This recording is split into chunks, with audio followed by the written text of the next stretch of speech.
A cold-hearted millionaire CEO hired a nanny over the phone, but when he saw her dancing with his paralyzed daughter, he broke down in tears. Before we dive in, this video is traveling across time zones right now. Share what season you're experiencing where you live. The mahogany desk gleamed under the harsh fluorescent lights of the 52nd floor, reflecting Richard Blackwood's steel-gray eyes as he surveyed his technological empire sprawling across Boston's skyline. At 42, he commanded respect through precision. Every meeting scheduled to the minute, every decision calculated, every emotion buried beneath layers of corporate armor. "Sir, the quarterly reports are ready for your review," Margaret announced. From the doorway, her voice barely penetrating the fortress of silence he'd built around himself. She'd worked alongside him for 15 years, witnessing his transformation from a warm family man into this cold architect of success. Richard nodded without looking up, his fingers dancing across spreadsheets that meant everything and nothing. 2 years had passed since the accident that shattered more than bones and spinal cords. It had frozen his heart solid. The elevator ride to his penthouse felt eternal, each floor marking another layer of responsibility he carried alone. His mansion stood like a monument to his pain, its pristine hallways echoing with memories he refused to acknowledge. In the medical wing he'd constructed, 7-year-old Emma sat motionless in her wheelchair, staring through bulletproof windows at a world she could no longer run through. Her legs, once strong enough to leap across ballet stages, now lay still beneath designer blankets. "How was school today?" Richard asked, his voice professionally distant even with his own daughter. Emma's silence spoke volumes. She'd stopped, answering weeks ago, retreating into herself just as he had retreated into work. As night fell over Boston, Richard stood watching Emma sleep, her breathing the only sound in their tomb of a home. Somewhere beneath his frozen exterior, love burned like trapped fire, desperate to break free but terrified of the vulnerability it would bring.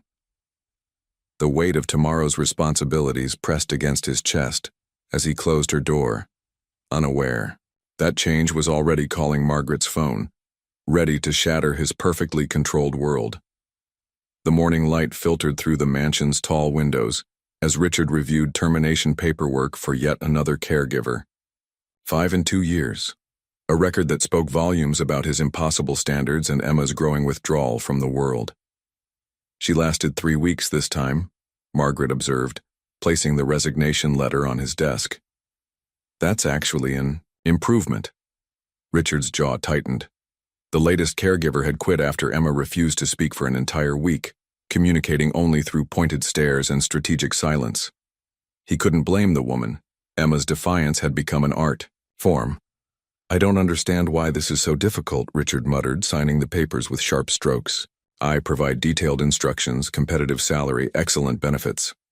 Margaret sat across from him, her maternal instincts overriding corporate protocol. "Richard, that child needs more than instructions.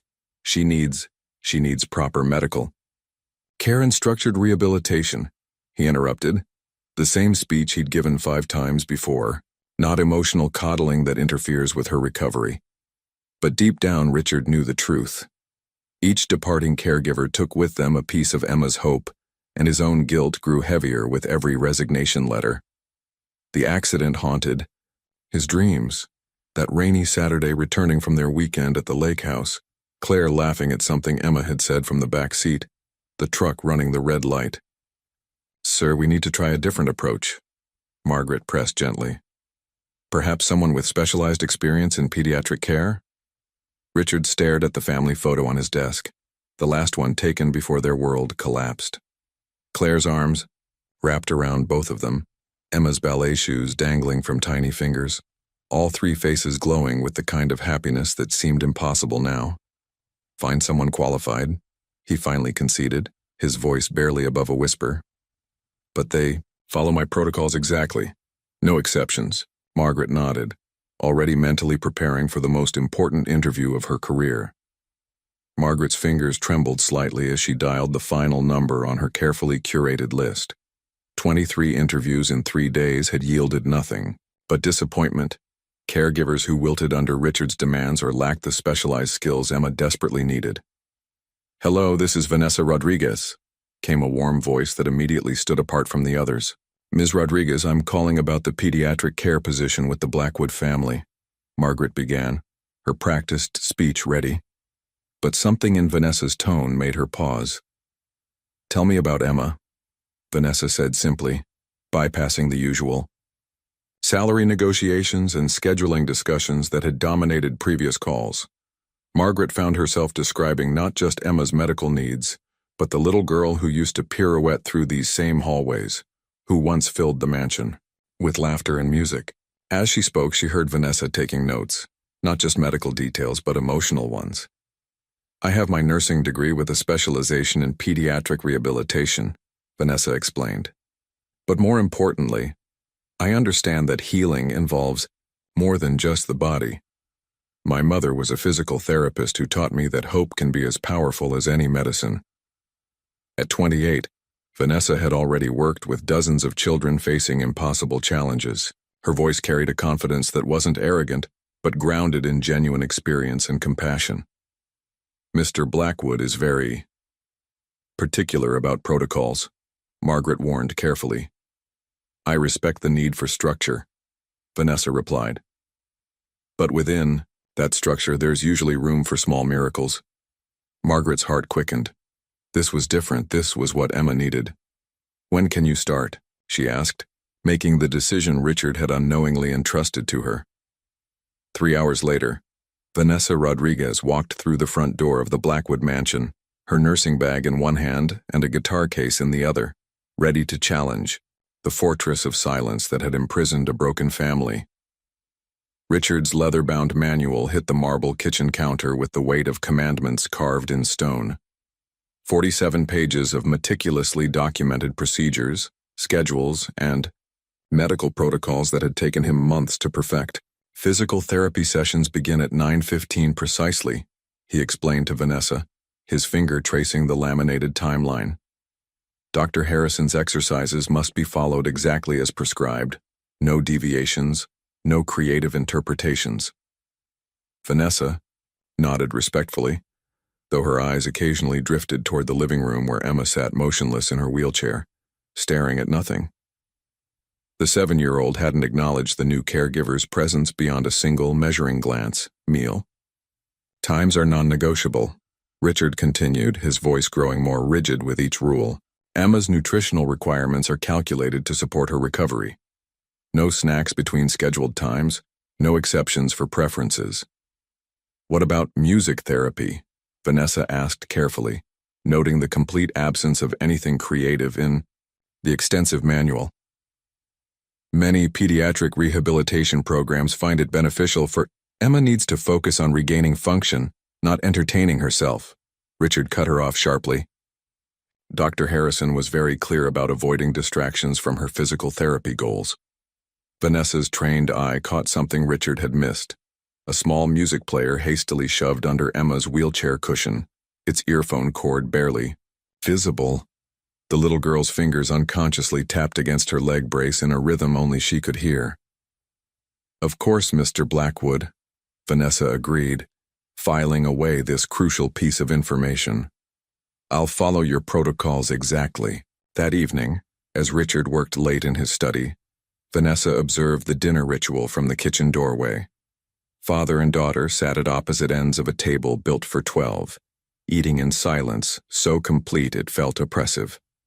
Emma picked at her medically approved meal while Richard's attention remained fixed on his tablet, reviewing tomorrow's meetings. When Emma wheeled herself to bed without a single word exchanged, Vanessa made herself a quiet promise. Within these rigid rules, she would find cracks where hope could grow. The physical therapy room had been designed with clinical precision, parallel bars, exercise mats, and medical equipment arranged like instruments in an operating theater. But on her third day, Vanessa made a subtle addition to Richard's approved routine. "Let's try those arm-strengthening exercises," she suggested to Emma, who approached therapy with the enthusiasm of someone facing dental surgery. "Dr. Harrison wants 15 repetitions, right?" Emma nodded reluctantly, beginning the mechanical movements that had become her prison sentence. Halfway through the session, Vanessa casually reached for a small Bluetooth speaker she'd hidden in her therapy bag. Classical music began flowing softly through the room. Tchaikovsky's Swan Lake, the same piece that had once filled this house with the sound of tiny feet practicing grand jetés. Emma's movements faltered. Her eyes, vacant for weeks, suddenly sparked with recognition. "This is still therapy," Vanessa said gently, noting the immediate change in Emma's posture. "We're just giving your muscles something beautiful to move with." For the first time since the accident, Emma completed her exercises without complaint. More importantly, Vanessa caught her humming, barely audible, but unmistakably there. That evening, as Vanessa helped Emma prepare for bed, she discovered the hidden music player she'd spotted days earlier. "You loved to dance, didn't you?" Vanessa asked softly, examining the device filled with ballet performances and classical compositions. Emma's fingers tightened around the player, fear flashing across her face. Fear of having this last connection to her former self taken away. "Your secret's safe with me," Vanessa whispered, gently tucking the device back under Emma's pillow. "But maybe tomorrow we could listen together during therapy. I think your mom would want you to keep dancing, even if it looks different now." Emma's first words in 3 weeks came as a whisper. She used to say dancing was flying with your feet on the ground. Vanessa smiled, tucking the covers around Emma's shoulders. Tomorrow she would show this brave little girl that sometimes you could fly even when your feet couldn't touch the ground at all. The canceled merger meeting should have been Richard's first clue that fate was orchestrating something beyond his control. His driver had barely pulled into the circular driveway when the sound stopped him cold. Laughter, Emma's laughter, bright and genuine, echoing from the therapy room like music he'd forgotten existed. Richard moved toward the sound as if drawn by a siren's call, his briefcase forgotten in the foyer. Through the partially open door, he witnessed something that defied every medical protocol he'd memorized and every fear he'd harbored. Vanessa stood behind Emma's wheelchair, her strong arms gently lifting the 7-year-old to her feet. Emma's legs, weakened but not lifeless, supported her weight with Vanessa's careful guidance. Together they swayed to Debussy's Clair de Lune, Emma's arms wrapped around Vanessa's neck, her face radiant with joy Richard hadn't seen since before the accident. 1, 2, 3, and turn, Vanessa whispered, supporting Emma as they moved in a slow, careful circle. "Feel how your back muscles are working? This is therapy disguised as magic." Emma giggled, actually giggled, as they spun. "I feel like I'm floating." Richard's hand gripped the doorframe so tightly his knuckles went white. Tears he'd forbidden himself for 2 years suddenly carved warm paths down his cheeks. This was his daughter. Not the broken, silent child who'd haunted his house, but the Emma who'd once filled every room with music and movement. The moment stretched like a suspended note until Emma spotted him over Vanessa's shoulder. "Daddy." Vanessa turned slowly, Emma still in her arms, her face immediately shifting from joy to resignation. She'd been caught breaking every rule in Richard's sacred manual, and she fully expected to be dismissed on the spot, but Richard couldn't speak. He stood frozen in the doorway, watching his daughter's face cycle through confusion, fear, and finally, a fragile hope that maybe, just maybe, this beautiful moment wouldn't be destroyed by his rigid need for control. The music continued playing, filling the silence with possibilities neither adult had dared to imagine. The morning air crackled with tension as Richard paced his study, the manual lying open before him like evidence in a trial. Vanessa sat across from his desk, her hands folded calmly in her lap despite the storm brewing in his gray eyes. "You deliberately violated protocol," Richard began, his voice controlled but dangerous. "Emma could have been injured. Her spine is still healing, her muscle strength compromised. What you did was reckless and documented," Vanessa interrupted quietly, sliding a leather journal across the mahogany surface. Every movement, every exercise, every improvement. Richard's accusations faltered as he opened the journal. Pages of meticulous notes detailed Emma's progress. Increased core strength, improved posture, enhanced coordination. Graphs tracking her range of motion. Photographs showing proper support techniques. even medical references citing the benefits of music therapy in pediatric rehabilitation. I consulted with Dr. Harrison before implementing any movement exercises. Vanessa continued, her voice steady but passionate. Everything we did falls within his approved parameters for Emma's current stage of recovery. The only difference is we gave those exercises meaning. Richard studied the documentation, his analytical mind recognizing the thoroughness that rivaled his own obsessive record-keeping. But the dancing is supported movement therapy disguised as joy, Vanessa said firmly. Look at the data, Mr. Blackwood. Emma completed 45 minutes of exercises yesterday without a single complaint. Her previous sessions averaged 12 minutes before she shut down completely. For the first time in weeks, Richard listened without interrupting. The numbers didn't lie. Emma's compliance had increased 300%. Her engagement was measurably higher, and most importantly, she was speaking again. I know you think structure means eliminating risk, Vanessa said softly. But sometimes the biggest risk is letting fear paralyze us completely. Emma isn't just a collection of symptoms to manage. She's a little girl who lost her ability to dance. Giving her a different way to move isn't abandoning her therapy. It's saving her soul.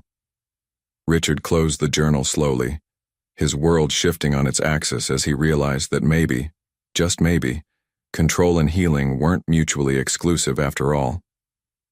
The text message arrived while Richard was negotiating a multi-million-dollar acquisition, his phone buzzing insistently during the most crucial moment of the meeting.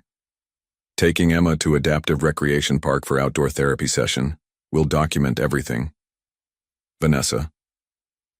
But Richard's phone had been on silent for 3 hours when he finally saw the message at 4:47 p.m. Panic consumed him like wildfire. The park wasn't on his approved list. Emma had never been in public since the accident. Too many variables, too many risks, too much beyond his control. You're fired, were the first words out of his mouth when Vanessa wheeled Emma through the front door at 6:15 p.m., both of them glowing from an afternoon of sunshine and laughter. Emma's face crumpled. Daddy, no. Vanessa showed me I could go down the slide by myself and go to your room, Emma, now. The devastating silence that followed felt like a death sentence. Emma's eyes filled with tears as she looked between her father and the woman who'd given her back pieces of herself she'd thought were lost forever. Mr. Blackwood, please let me explain. Vanessa began. You took my daughter without authorization. End of discussion. Within an hour, Vanessa's belongings were packed and she was gone, leaving behind only her meticulously documented progress reports and a house that suddenly felt colder than ever. The next week became Richard's personal hell. Emma retreated deeper into herself than ever before, refusing therapy, barely eating, communicating only in hostile stares. Expensive toys went untouched. Gentle encouragement fell on deaf ears. On the 7th night, Emma's sobbing woke Richard at 2:30 a.m. Her legs were locked in painful muscle spasms, her usual medications ineffective against the anxiety-induced tension. The on-call physician's instructions over the phone provided no relief. By 3 a.m., Emma was hyperventilating between screams of pain, and Richard faced a terrifying truth. He was completely powerless to help his own daughter. His hands shaking, he dialed Vanessa's number, praying she would answer and save them both from his catastrophic mistake. Please. Richard's voice cracked through the phone at 3:17 a.m., his composure completely shattered. I don't know what to do. She's in so much pain. Vanessa answered on the first ring, instantly alert. In the background, she could hear Emma's distressed cries, each sound piercing her heart like a blade. Is she having muscle spasms? Vanessa asked, already reaching for her car keys. Yes, but the medication isn't working. The doctor said to monitor her, but she's getting worse, not better. I've tried everything in the manual and… Richard, listen to me carefully, Vanessa interrupted, her nursing training taking control. This isn't just physical pain, it's anxiety manifesting through her body. Get to her room and put me on speaker. Richard stumbled through the mansion's dark hallways, finding Emma curled in her bed, her small body rigid with pain and fear. Emma, sweetheart, it's Vanessa, came the familiar voice through the phone. Can you hear me? Emma's cries softened slightly at the sound. I need you to breathe with me, okay? In through your nose, out through your mouth. Your daddy's going to help. Vanessa guided them through specialized breathing techniques, her voice steady and reassuring despite the 20 miles between them. But when Emma's condition didn't improve after 15 minutes, Richard's voice turned desperate. Vanessa, please, I'm begging you, come here, I can't help her like you can. The admission cost him everything, his pride, his illusion of control, his carefully constructed walls. But Emma needed more than his love. She needed Vanessa's expertise and the emotional connection he'd foolishly severed. 20 minutes later, Vanessa burst through the front door she still had keys to, rushing upstairs to find Richard holding Emma while tears streamed down his face. Within minutes, Vanessa had Emma's breathing regulated and her muscles relaxing through targeted pressure point therapy and gentle movement exercises that weren't in any manual. They came from her heart. As Emma finally drifted to sleep, Richard realized that saving his daughter meant surrendering his need to control everything and everyone around them. The formal apology came at sunrise, delivered over coffee in the kitchen where Richard's pride had died just hours earlier.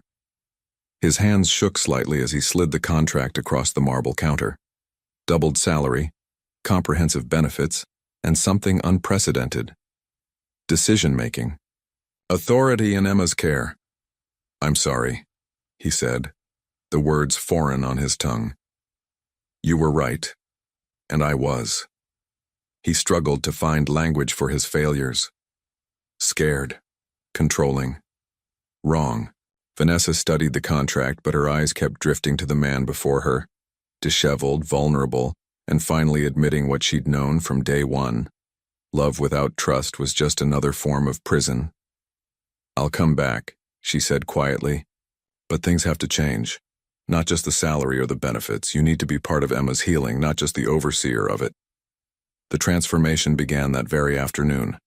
Richard cleared his schedule for Emma's therapy session, entering the room not as the demanding father with his manual, but as a student willing to learn. Show me, he said simply to Vanessa.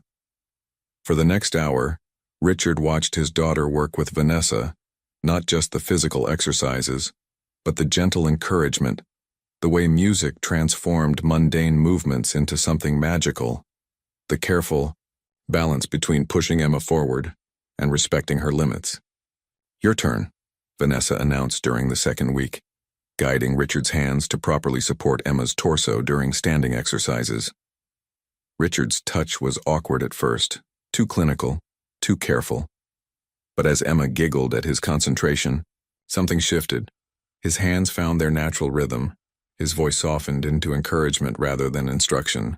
I'm dancing with Daddy, Emma announced proudly as they swayed together, Richard supporting her weight while she moved her arms in graceful arcs. It was the first time since Claire's death that Richard held his daughter close enough to feel her heartbeat against his chest. The moment lasted only minutes, but it rewrote everything he thought he knew about strength, control, and the courage required to let love lead. That night, Emma fell asleep holding both their hands. The request came, on a Tuesday morning so quietly Richard almost missed it. Emma was finishing her breakfast when she looked up from her wheelchair and asked, Daddy, can I see pictures of Mommy?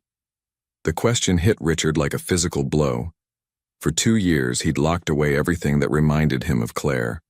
Photo, albums, home videos, even Emma's baby pictures where Claire's radiant smile dominated every frame. The memories were too raw, too dangerous to his carefully constructed emotional armor.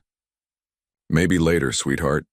He deflected automatically, the same response he'd given dozens of times before. But Vanessa, who was organizing Emma's therapy schedule nearby, looked up from her notes. Actually, that sounds like a wonderful idea. Memories can be powerful medicine too. Richard's jaw tightened. I don't think that's appropriate for her recovery right now. With respect, Mr. Blackwood, Vanessa said gently but firmly. Emma isn't just recovering from a physical injury. She's grieving her mother and the life she used to have. Pretending Claire never existed isn't protecting her. It's preventing her from healing completely. Emma's eyes moved between the adults, hope and fear warring across her young face. Please, Daddy. I promise I won't cry. The promise broke Richard's heart because he realized Emma thought her grief was another burden she needed to carry alone, another emotion she needed to suppress to make his life easier. That afternoon, Richard found himself standing before the locked closet in his study, his hand trembling on the key he hadn't turned in 24 months. Behind that door lay 3 years of documented happiness, photo albums, home videos, Claire's journals, Emma's artwork from before the accident. With Vanessa and Emma watching from the leather sofa, Richard opened the closet and began removing boxes that contained their former life. The first album showed Claire pregnant with Emma, her hands protectively cradled around her growing belly while Richard kissed her cheek. Mommy was beautiful, Emma whispered, touching the plastic-covered photograph with reverent fingers. Page by page, they reconstructed their family history, Claire teaching baby Emma to clap. Emma's first steps captured in a blurry but precious video. Birthday parties, holiday mornings, lazy Sunday afternoons in the garden where Claire would read stories while Emma played in the grass. Then Vanessa discovered something that changed everything, a memory card labeled Emma's dance lessons, age 3 to 5 in Claire's careful handwriting. Should we watch this one? Vanessa asked gently, holding up the small device. Richard's breath caught. These were recordings he'd never seen, videos Claire had made while he was traveling for business. With shaking hands, he inserted the card into his laptop. The screen, filled with their old living room, furniture arranged differently, filled with afternoon sunlight. 3-year-old Emma appeared wearing a tiny pink tutu, her chubby legs barely able to execute the ballet positions Claire was demonstrating. First position, baby girl. Claire's voice filled the room, warm and alive and devastatingly familiar. Remember, dancing isn't about being perfect. It's about expressing the joy in your heart. Emma in the video giggled as she attempted a wobbly plie, and present-day Emma laughed through her tears at her younger self's determination. The videos continued chronologically. Emma at 4, learning simple choreography, at 5, performing, an entire routine she'd created herself. But it was the final video that destroyed Richard's remaining defenses. Claire and 5-year-old Emma danced together to Swan Lake, the same piece Vanessa had been using in therapy.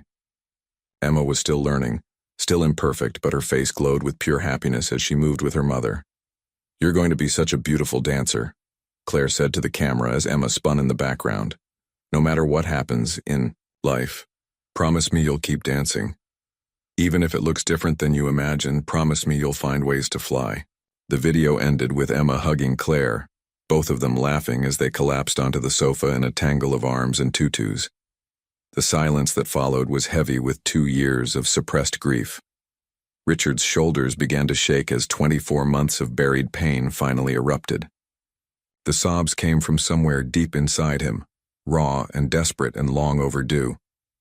Emma wheeled closer to her father, and for the first time since the accident, she was the one offering comfort. "It's okay to cry, Daddy. Vanessa told me that tears are how love leaves our eyes when it's too big for our hearts." Vanessa knelt beside them both, her own eyes wet with tears. Together, the 3 of them grieved properly for the first time, not just for Claire, but for the innocence they'd lost, the future they'd planned, and the family they used to be. But in that shared sorrow, something new was born. Understanding replaced silence. Connection replaced isolation. And Emma finally had permission to remember her mother not as a source of pain, but as the foundation of love that would carry her forward.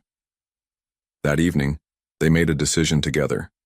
Claire's photos would come out of the closet and back onto the walls where they belonged. Her voice would return to their home through the videos they'd watched together. And Emma would dance again, not to replace what was lost, but to honor what would always remain. The phone call from Dr. Harrison came on a crisp October morning while Richard was reviewing quarterly reports in his study. Emma was in the garden, with Vanessa, practicing supported standing exercises in the autumn sunshine, their laughter drifting through the open windows like music. "Mr. Blackwood, I wanted to discuss Emma's progress and a potential opportunity," Dr. Harrison began, his voice carrying the careful optimism of a physician who'd seen too many disappointments to make promises lightly. Her improvement over the past 3 months has been remarkable, better than anything we projected when we began treatment. Richard's grip tightened on the phone. In the medical world, remarkable was a word doctors used sparingly, and he'd learned to listen carefully when it appeared. The strength she's gained in her core muscles, the increased mobility in her lower extremities, it's opened up possibilities we didn't think we'd have this soon, Dr. Harrison continued. I've been in contact with colleagues at Johns Hopkins University Hospital. They're conducting an experimental treatment program that could potentially help Emma recover some sensation and movement in her legs. The words hung in the air like a prayer Richard was afraid to acknowledge. What kind of treatment? It's called functional electrical stimulation combined with intensive neural pathway rehabilitation. Essentially, we use targeted electrical impulses to stimulate her muscles while retraining her brain to communicate with her spinal cord. The success rates are still being studied, but early results are encouraging.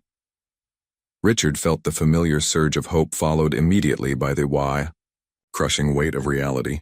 What would it involve? 6 months of intensive treatment in Baltimore. Emma would need to be at the facility 4 days a week, with specialized housing nearby.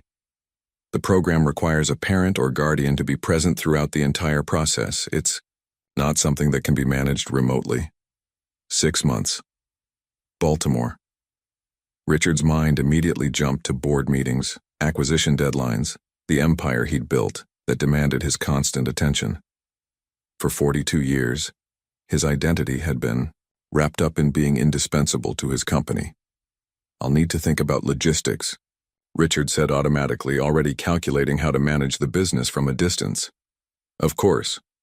But Mr. Blackwood, I want to be clear about something. This window won't stay open indefinitely.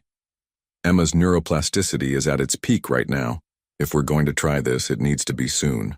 After hanging up, Richard sat in his leather chair, staring at the family photo that now held a place of honor on his desk.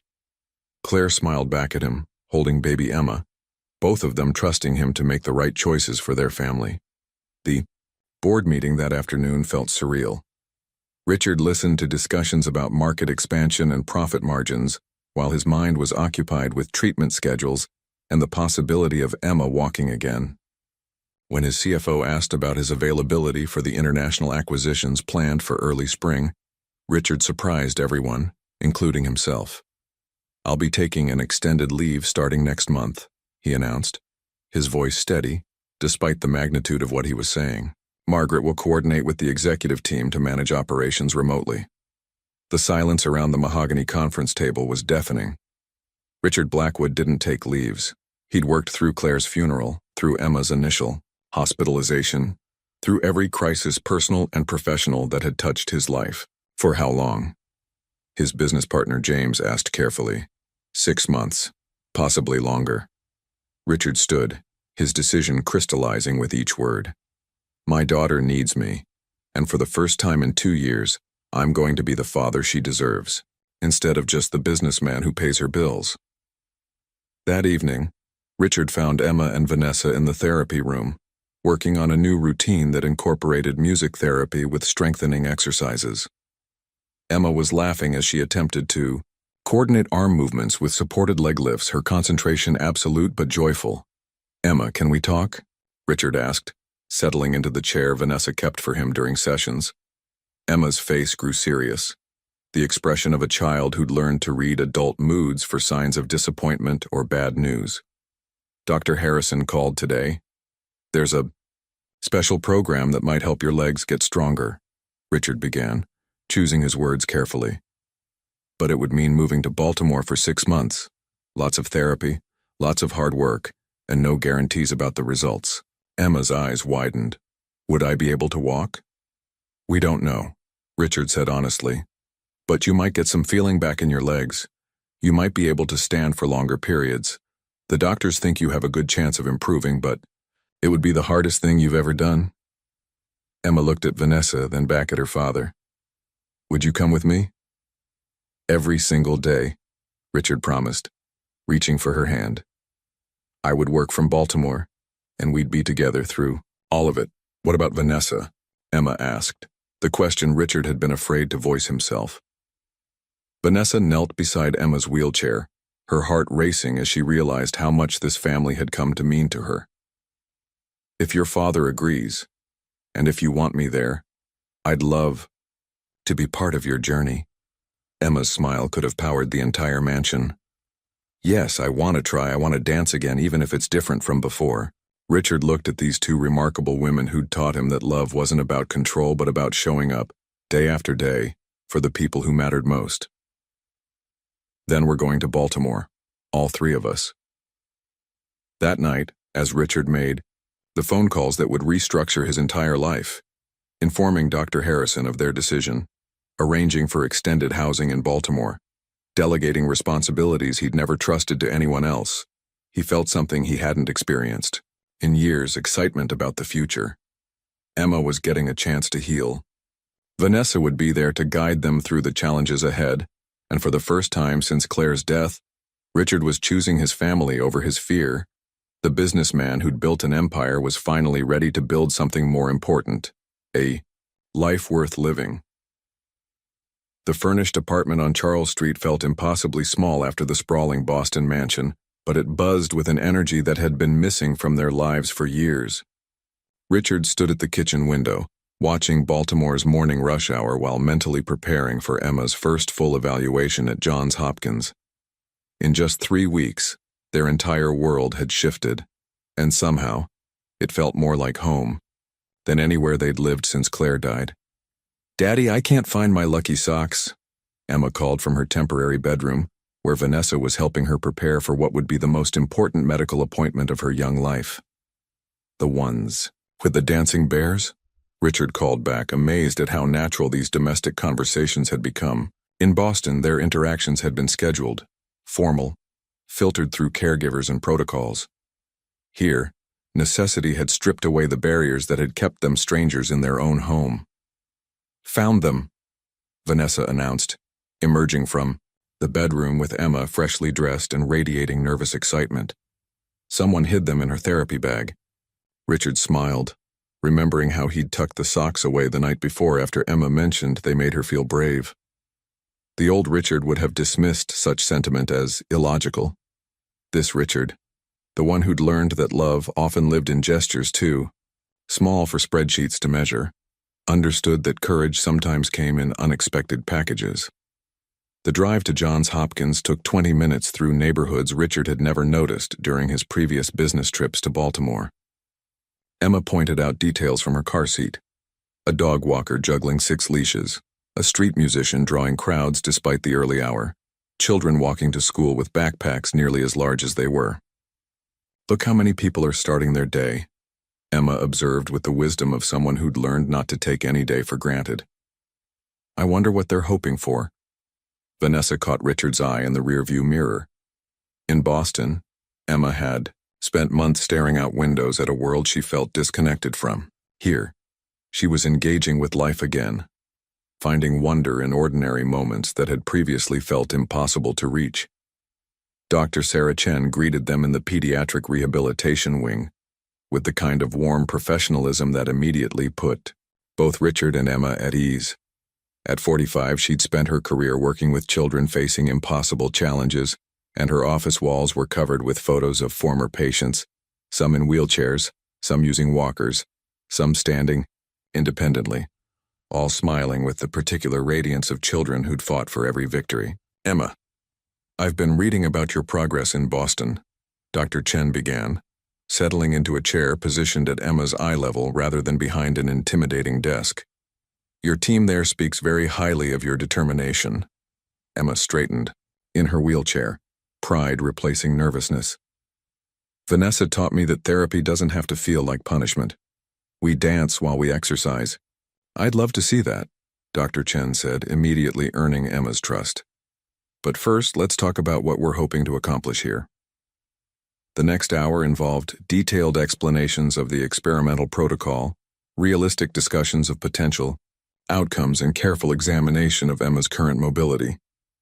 Richard took notes with the same intensity he'd once reserved for hostile takeovers, but his focus had shifted from controlling variables to understanding possibilities. The functional electrical stimulation will feel strange at first, Dr. Chen explained to Emma, showing her the specialized equipment they'd be using. It's like tickling your muscles into remembering how to work. Some children describe it as feeling like gentle lightning. Emma giggled at the description, her fear dissolving into curiosity. Will it hurt? Not hurt exactly, but it might feel overwhelming sometimes. That's why the first month is about getting used to the sensations and building up your tolerance, gradually. Richard watched his daughter process this information with remarkable maturity, asking thoughtful questions about the timeline and what would be expected of her. This was the same child who'd been silent and withdrawn just months earlier, and her transformation filled him with hope he'd been afraid to acknowledge. The apartment they returned to that afternoon felt different, charged with possibility rather than weighted by uncertainty. Richard had set up a temporary office in the second bedroom, complete with video conferencing equipment that would keep him connected to his Boston team. But for the first time in his career, work felt secondary to the larger project of rebuilding their family. That evening, as they prepared dinner together in the compact kitchen, Emma asked the question that had been hovering over all their carefully laid plans. "Vanessa, what happens after the 6 months?" Her voice was small but determined to face whatever answer came. "Do you go back to Boston and find another family to help?" Vanessa's hands stilled on the vegetables she was chopping for their salad. She'd been dreading this conversation, unsure how to explain that somewhere between Emma's first laugh and Richard's first genuine smile, she'd stopped being their employee and started becoming something much more complicated. Richard sat down, his laptop, realizing that Emma had voiced the fear that had been keeping him awake at night. In just 3 months, Vanessa had become essential to their happiness in ways that had nothing to do with her nursing qualifications. She was the bridge between his logical mind and Emma's emotional needs, the translator who helped them understand each other, the steady presence that made both of them braver than they'd ever been alone. "I don't know," Vanessa admitted honestly, settling onto the couch beside Emma's wheelchair. "What happens depends on what you both want, and what I want too." Emma's directness cut through all adult hesitation. "What do you want?" Vanessa looked at these two people who'd become her family, her heart racing as she prepared to risk everything on the truth. "I want to stay, not as your nurse or your employee, but as someone who loves you both and wants to be part of whatever comes next." The silence that followed was heavy with possibility rather than uncertainty. Richard studied Vanessa's face, seeing not just the professional caregiver who'd saved his daughter, but the woman who'd taught him how to be a father again, who'd challenged his need for control, and shown him that love required vulnerability rather than strength. "We want you to stay too," Emma announced, speaking for both of them with the confidence of someone who'd learned that the most important truths were usually the simplest ones. Richard nodded, his throat tight with emotions he was finally learning to express. "The question isn't whether we want you here, Vanessa. The question is whether you're ready to be part of a family that's still figuring out how to be whole again." That night, as Baltimore settled into darkness around their small apartment, the three of them made plans that had nothing to do with therapy schedules or medical protocols.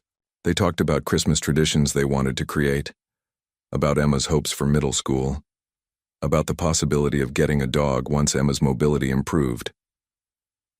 For the first time since Claire's death, Richard fell asleep thinking about the future, rather than mourning the past.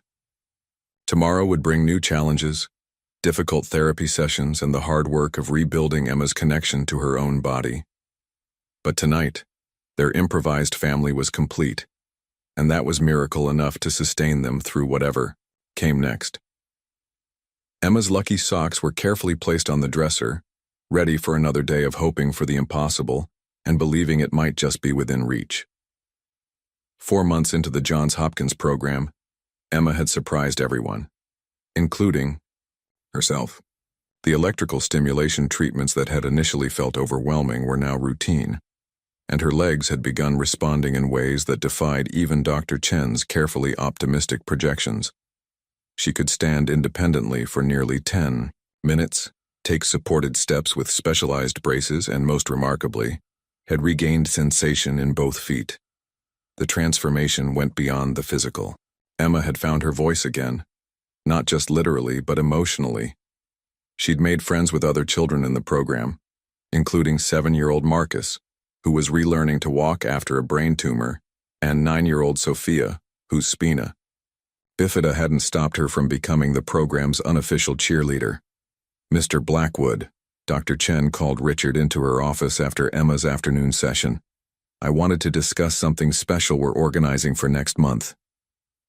Richard looked up from his laptop where he'd been balancing quarterly reports with Emma's therapy schedule. Working remotely had initially felt like professional suicide, but he'd discovered that stepping back from day-to-day operations had actually improved his company's performance. His team had risen to fill the leadership gap, and his strategic oversight from Baltimore had proven more valuable than his Boston micromanagement.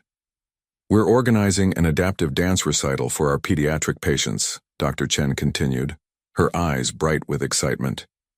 "It's part of our holistic approach to rehabilitation, showing these children that their bodies can create beauty as well as function. Emma's progress makes her an ideal candidate." Richard's breath caught. "Dancing? But she's only been walking short distances with support." "That's exactly the point," Dr. Chen smiled. "Adaptive dance isn't about traditional choreography, it's about expression, creativity, and proving that art has no limitations. Some performers will be in wheelchairs, others using walkers, some standing with support. The beauty is in the courage, not the perfection." That evening, Richard found Emma and Vanessa in their apartment's living room, which had been transformed into an impromptu therapy space. Emma was practicing standing exercises while Vanessa spotted her, both of them moving to the classical music that had become the soundtrack of Emma's recovery. Dr. Chen mentioned a dance recital, Richard said carefully, settling into the chair that had become his designated spot for these evening sessions. Emma's face lit up like Christmas morning. "She asked if I wanted to perform. Can I, Daddy? Please?" The old Richard would have immediately cataloged the risks: potential falls, public embarrassment, the possibility of failure in front of an audience. The new Richard saw something different, his daughter's eyes sparkling with hope for the first time since before the accident. "What would you want to perform?" he asked, already knowing his answer but wanting to hear hers. "Something for Mommy," Emma said without hesitation. "Something that shows her I kept my promise to keep dancing, even though it looks different now." Vanessa's eyes filled with tears. Over the past 4 months, she'd watched Richard transform from a man paralyzed by fear into a father who led with love. She'd seen Emma evolve from a silent, withdrawn child into a brave young girl who faced each challenge with determination. But more than that, she'd felt herself becoming part of something she'd never expected to find. A family built not on blood or obligation, but on choice and commitment. "I have an idea," Vanessa said softly. "What if we created something together? Not just for the recital, but for us. A way to honor your mom and celebrate how far we've all come." The next 3 weeks became a blur of secret rehearsals, adaptive choreography, and costume planning. Emma worked with Dr. Chen to ensure every movement was medically safe while maximizing her newfound abilities. Vanessa researched adaptive dance techniques, collaborating with the hospital's music therapist to create a performance that would showcase Emma's progress without pushing beyond her limits. Richard found himself involved in ways he'd never imagined, helping design a costume that would accommodate Emma's braces, recording music mixes that matched her movement capabilities, even learning basic spotting techniques so he could support her during more challenging sequences. The night before the recital, Emma couldn't sleep. She lay in her bed staring at the ceiling of their temporary home, her mind racing with excitement and terror in equal measure. "Daddy?" she called softly. Richard appeared in her doorway within seconds, as he had every night since they'd arrived, in Baltimore. "Can't sleep, sweetheart? What if I fall tomorrow? What if I can't do the routine? What if everyone sees that I'm still broken?" Richard sat on the edge of her bed, his heart breaking for the 8-year-old who'd been forced to carry such adult fears. "Emma," You're not broken. You're different than you were before the accident, but you're not broken. You're one of the bravest people I know. But what if? Then we'll figure it out together. Richard interrupted gently. Vanessa and I will be right there with you, and if you fall, we'll help you get back up. And if you can't finish the routine, we'll be proud of you for trying. There's no way you can disappoint us tomorrow because you've already given us more than we ever dreamed possible. Emma was quiet for a long moment. Daddy, do you think Mommy would be proud? Richard's throat constricted with emotion, but his voice was steady when he answered. I think Mommy would be amazed by the strong, determined, beautiful young lady you've become. I think she'd be proud that you found a way to keep dancing even when everything changed. And I think she'd love knowing that you have Vanessa to help you through the hard parts. The next evening, the Johns Hopkins Auditorium filled with families, medical staff, and community members who'd come to witness something extraordinary. Richard sat in the front row, his hands gripping the program that listed Emma's performance, Dancing with Angels, in memory of Claire Blackwood. When the lights dimmed and Emma appeared on stage, Richard's breath stopped entirely. She wore a flowing lavender dress that moved beautifully even from her wheelchair, and her face glowed with the same joy he remembered from before the accident. Vanessa stood beside her, dressed in complementary blue, ready to support Emma through the routine they'd created together. The music began, a gentle arrangement of Angel by Sarah McLachlan that built slowly into something triumphant.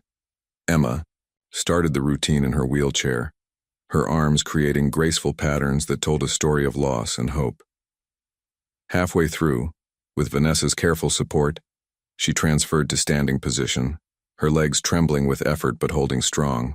What followed was 3 minutes of pure magic. Emma moved with supported steps, her arms flowing like water, her face radiant with joy and determination. When she stumbled slightly during a turn, Vanessa was there instantly, incorporating the moment into the choreography so seamlessly that it looked intentional. The routine culminated with Emma standing independently for 30 seconds, arms raised toward the ceiling, while Vanessa knelt beside her in a pose that spoke of protection and love. The standing ovation lasted 5 minutes. Richard cried openly, as did most of the audience. But these weren't tears of pity or sadness. They were tears of awe at witnessing a child who'd refused to let tragedy define her limits. After the performance, as they gathered backstage, Emma threw her arms around both Richard and Vanessa. Did you see? I danced for Mommy. She saw, Richard whispered, holding his daughter close. And she was so proud. But as the evening wound down and they prepared to return to their apartment, Richard realized something had shifted. Watching Emma perform, seeing her courage and Vanessa's devotion, witnessing the family they'd become, he understood that their time in Baltimore wasn't just about Emma's physical recovery. It was about all of them learning how to build something new from the pieces of what they'd lost. That night, after Emma had fallen asleep, clutching her program and the bouquet of flowers the audience had given her, Richard found Vanessa on their small balcony, staring out at Baltimore's skyline. Thank you, he said simply, settling beside her in the chair that had become theirs during these quiet evening conversations. For what? For giving us back our lives. For teaching us how to be a family again. For loving us even when we didn't know how to love ourselves. Vanessa turned to face him, her eyes reflecting the city lights and something deeper. Hope, love, and the kind of contentment that came from finding where you belonged. Richard, she said softly, her heart racing with the magnitude of what she was about to say. These 4 months have been the happiest of my life, not because of the progress Emma's made, though that's been incredible, but because of who we've become together. I love you, both of you, and I want to spend the rest of my life being part of this family we've created. Richard's answer came without hesitation, born from months of watching this remarkable woman heal, his daughter and his own broken heart. I love you too, more than I thought I could love anyone again. And I want to build a future with you. Not because Emma needs you, though she does, but because I can't imagine my life without you in it. Tomorrow would bring the final phase of Emma's treatment, decisions about returning to Boston, and the complex logistics of building a permanent life together.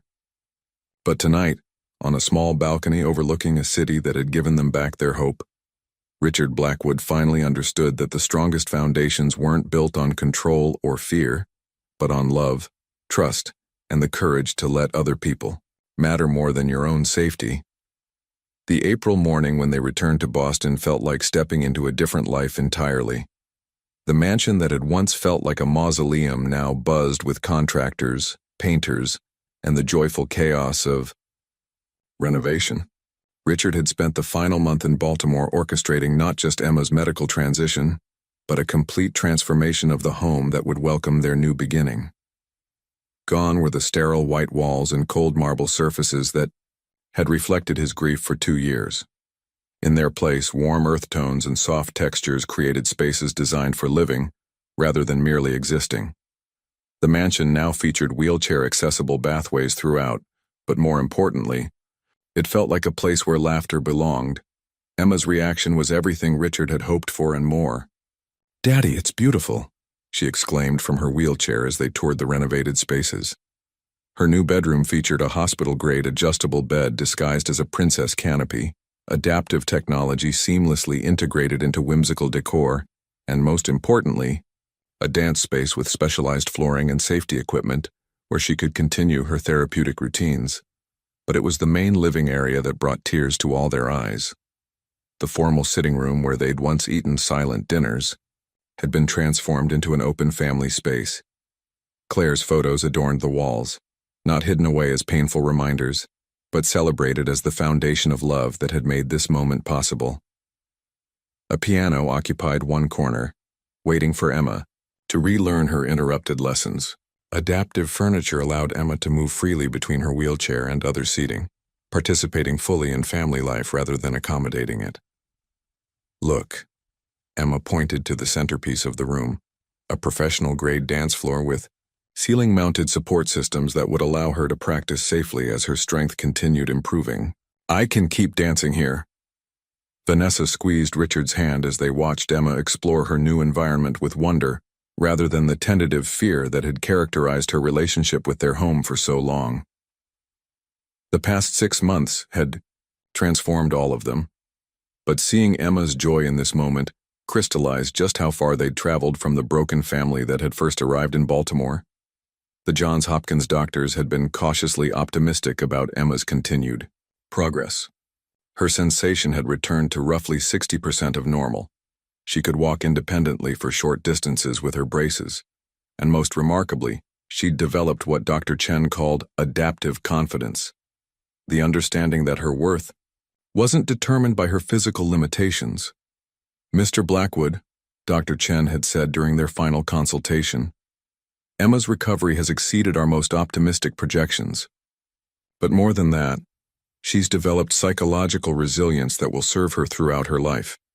Whatever challenges she faces going forward, she has the tools to adapt and thrive." Those words echoed in Richard's mind as he watched Emma demonstrate her improved mobility for Margaret, who had flown down from Boston to oversee the mansion's transformation and witness the family's homecoming. "Sir, if I may," Margaret said quietly as Emma worked with Vanessa on unpacking her Baltimore treasures, "you've become the father she always needed you to be, and the man your wife would be proud of." Richard nodded, his throat tight with emotion. Claire's presence felt especially strong today, not as a painful absence but as a loving spirit who had somehow orchestrated this second chance for her family. The afternoon brought visitors Richard had been both anticipating and dreading, his business partners and board members arriving for what they assumed would be a routine transition meeting to discuss his return to full-time leadership. Richard had other plans. "Thank you all for coming," he began, settling into the head of the conference table he'd had installed in his home office, a symbolic gesture that work would now accommodate family rather than the reverse. "I wanted to discuss the future direction of Blackwood Technologies and my role going forward." James Morton, his longtime business partner, leaned forward expectantly. "We're thrilled to have you back full-time, Richard. The remote arrangement worked well temporarily, But we need your hands-on leadership to pursue the expansion opportunities we've identified. Richard looked around the table at men and women who had been his professional family for over a decade, people who'd supported his company through Claire's death and Emma's accident without question. They deserved honesty about the changes that had transformed him during these months away. "Actually, I won't be returning to full-time leadership," Richard announced calmly. "The remote arrangement isn't temporary, it's permanent. I'm restructuring my role to focus on strategic oversight and major decision-making, but the day-to-day operations will remain delegated to the excellent team we've developed." The silence was deafening. Richard Blackwood didn't delegate. He didn't trust others. With his empire, he certainly didn't choose family over profit margins. "Richard," James said carefully, "I understand that Emma's treatment has been demanding, but now that you're back—" "I'm not back to the person I was," Richard interrupted, his voice gentle but firm. "I'm back as a better version of myself. One who understands that building a successful company means nothing if you destroy your family in the process. Emma needs me present, not just physically but emotionally, and I need to be the father she deserves, not the workaholic who was too busy to notice her needs." Margaret smiled proudly from her position near the window, remembering the man who'd once reviewed email during Emma's bedtime stories and comparing him to the father who now read to his daughter every night without any electronic devices in sight. The meeting continued for 2 hours, with Richard methodically addressing concerns and restructuring responsibilities. By the end, even his most skeptical board members had to admit that his strategic guidance combined with distributed leadership might actually strengthen the company's long-term prospects. As evening approached, and the business discussions concluded, the mansion filled with a different energy entirely. Vanessa had prepared Emma's favorite dinner, adaptations of recipes they'd discovered during their Baltimore adventure, modified for their Boston kitchen but retaining the flavors that had become symbols of their healing. "Daddy," Emma said as they gathered around the dining table that had been lowered to accommodate her wheelchair, but designed to include everyone equally, "I have something important to ask you." Richard and Vanessa exchanged glances, both wondering what profound question their thoughtful 8-year-old had formulated now. "What is it, sweetheart?" Emma's face grew serious with the weight of her request. "When you marry Vanessa, can I be the flower girl? And can we have dancing at the wedding even if mine looks different from everyone else's?" The question hung in the air like a prayer made audible. Richard felt his heart stop, then restart with a rhythm that seemed to encompass everything good and hopeful about their future. "Emma," Vanessa said softly, kneeling beside her chair, "your daddy hasn't asked me to marry him yet." Emma's eyes widened with 8-year-old horror at this oversight. "Daddy, you have to ask her properly, with a ring and everything." Richard laughed, the deep, genuine laughter that had returned to his life along with everything else Emma and Vanessa had restored. "You're absolutely right. I've been planning this for weeks, but I was waiting for the perfect moment." He stood from the table, his hands shaking slightly as he reached into his jacket pocket for the small velvet box he'd been carrying since their last week in Baltimore. The ring inside had belonged to Claire, not her engagement ring, which he'd preserved for Emma, but a smaller band she'd worn daily, now reset with diamonds to create something that honored the past while celebrating the future. "Vanessa Rodriguez," Richard said, dropping to one knee beside her chair as Emma clapped her hands in delight. "You saved my daughter's life, but more than that, you saved mine. You taught us how to be a family again. You showed us that love isn't about controlling the people you care about. It's about trusting them enough to let them transform you." Vanessa's eyes filled with tears as she looked at the man who'd become her anchor, her partner, her choice for building the life she'd always dreamed of, but never expected to find. "You've made me braver, kinder, and more myself than I've ever been," Richard continued, his voice steady despite the magnitude of the moment. "Will you marry me? Will you officially become Emma's mother and my wife, and help us build whatever comes next?" "Yes," Vanessa whispered, then louder. "Yes, of course, yes." As Richard slipped the ring onto her finger, Emma cheered from her wheelchair, already planning reception details and flower arrangements with the enthusiasm of someone who understood that the best celebrations honored both where you'd been and where you were going. That evening, as Boston settled into spring twilight around their transformed home, the three of them found themselves in Emma's new dance space. Music played softly, not the clinical therapy sessions of months past, but the joyful expression of a family that had learned to move together through whatever challenges life presented. Emma stood between Richard and Vanessa, her hands in theirs. For support, all three of them swaying to music that spoke of love, loss, healing, and hope. Her steps were careful but confident, her laughter bright and unforced, her movements a perfect metaphor for their journey from brokenness to wholeness. "I'm dancing with both my parents," Emma announced with satisfaction, as if this moment had always been inevitable rather than miraculous. Richard looked at his daughter, brave, resilient, filled with joy despite everything she'd endured, and at Vanessa, the woman who taught them both that strength came not from rigid control, but from vulnerable openness to love and change. Outside, spring was transforming Boston's landscape, bringing new life to places that had seemed permanently frozen. Inside the mansion that had once felt like a tomb, three people who'd learned to trust in second chances danced together in the gathering dusk, their movements a celebration of everything they'd survived and everything they'd chosen to build, from the beautiful wreckage of their former lives. The dance would continue tomorrow and the day after that, and for all the years to come, sometimes graceful, sometimes stumbling, always together, always moving toward whatever music life would play for them next. And in the photographs that would eventually fill their walls, in the memories they would create in this house that had learned to hold joy again, in the laughter that would echo through these halls for decades to come, Claire's spirit would live on, not as a ghost of the past, but as the foundation of love that had made this new beginning possible. Emma's promise had been kept. She had continued dancing, even when it looked different than anyone had imagined.